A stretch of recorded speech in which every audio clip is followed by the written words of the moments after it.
华裔摄影师金国威与妻子共同拍摄、执导的是首登峰 Free Solo 获得91届奥斯卡最佳纪录片。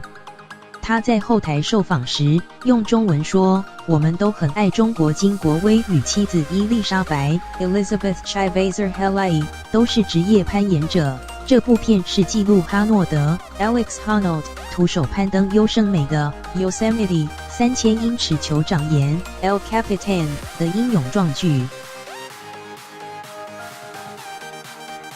伊丽莎白在颁奖台上说：“感谢国家地理频道相信我们，愿意雇用女性与有色人种，因为我们能够让电影更美好。”影片中，主角哈诺德不靠绳索，徒手攀登酋长岩，这项成就对攀岩界而言有如登陆月球。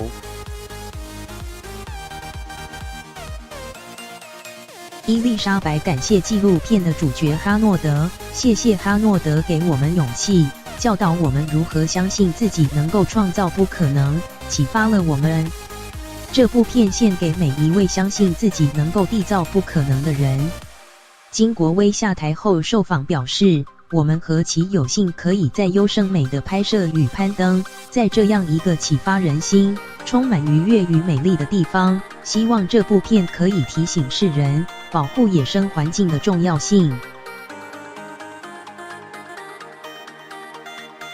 金国威在后台受访的时候，被问到拍片过程当中最惊险的时刻。他说：“有时候他攀爬到哈诺德的上方，无法看到对方的时候，只能在心中相信他一定能做到完美。”